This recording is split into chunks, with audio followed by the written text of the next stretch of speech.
Non, ici m'a pas. Voilà, ici m'a pas.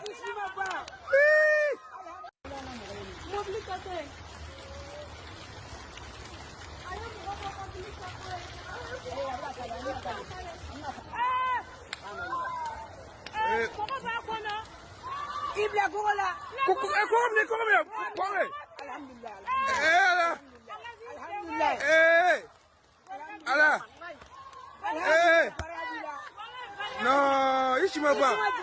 Voilà, ici m'a pas.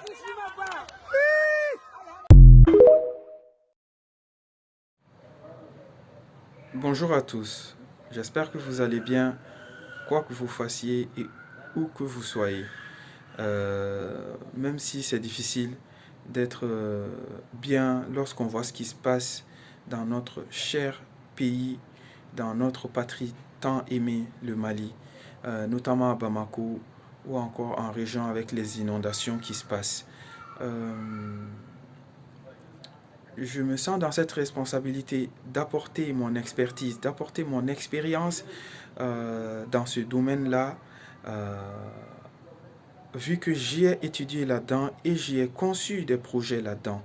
Notamment, j'ai mis en place le projet communal de sauvegarde, le plan communal de sauvegarde, pardon, pour la commune de Couzex. Justement, qui est une commune dont l'un des principaux risques d'événements indésirables est l'inondation, justement. J'aime bien cette citation de Tanti Asakida qui dit Dien Tora Moro organiser Léon du boulot. Je salue déjà d'avance le travail de nos autorités, le travail titanesque qu'ils sont en train de mener pour protéger la population actuellement.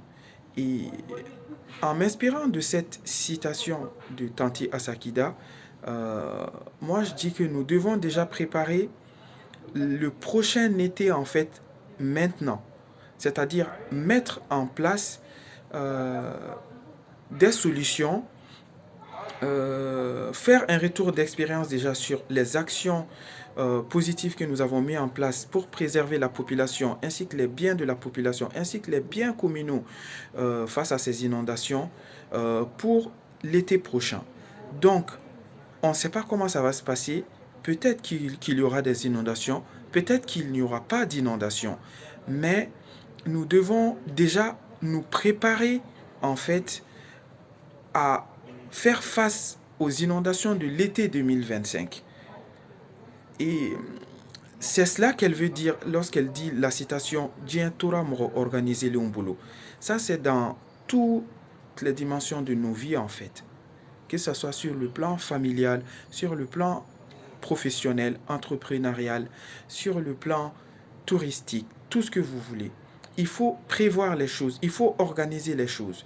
Et pour cela, nous avons besoin d'associations qui interviennent dans le secteur civil, d'associations, des représentants de la société civile qui vont commencer déjà à mobiliser les potentiels, les talents, les personnes adéquates, que ce soit des jeunes, que ce soit des intellectuels qualifiés, que ce soit des organismes, que ce soit le corps civil, ou encore que ce soit les policiers, les pompiers, les médecins, pour mettre en place déjà une action de sauvegarde.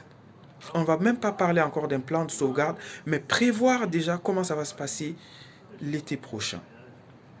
Et comme je l'ai toujours dit, un plan communal de sauvegarde ne se fera pas sans la participation centrale des autorités. Qui dit autorité dit maire, la police, les gendarmes, surtout les pompiers. Notamment, vous avez pu le voir dans la vidéo, si le monsieur ne s'était pas sauvé, les professionnels qui auraient pu le sauver, ou les représentants de l'État, ou les représentants civils sur le plan professionnel qui aurait pu le sauver, c'était les pompiers. Donc, il faut que nous donnons un nouveau souffle à ce corps-là, que nous le fassions rayonner, que nous poussons les jeunes à se diriger vers ce secteur-là. Car les pompiers sont d'une importance capitale dans nos territoires, sur nos territoires, que ce soit dans la capitale ou ailleurs. Le plan communal de sauvegarde est un challenge pour nos territoires, pour l'aménagement de nos territoires, pour le développement de nos économies. Car si on travaille 10 ans et que en un seul été et que en une seule grande inondation, tout part à la flotte, ça ne sert à rien. Nous avons besoin du plan communal de sauvegarde. Et je suis prêt à m'investir pour travailler avec les autorités pour mettre en place ce plan communal de sauvegarde par commune au niveau supra-territorial, au niveau de la ville de Bamako et même dans nos régions. Je vous remercie, c'est M. Diakité Soumaïla, entrepreneur, conseiller numérique et chargé de communication et également titulaire d'une maîtrise en administration générale et territoriale, ce qui me permet de mettre en place des projets territoriaux de sauvegarde, de développement territorial, de mise en valeur des territoires. Merci.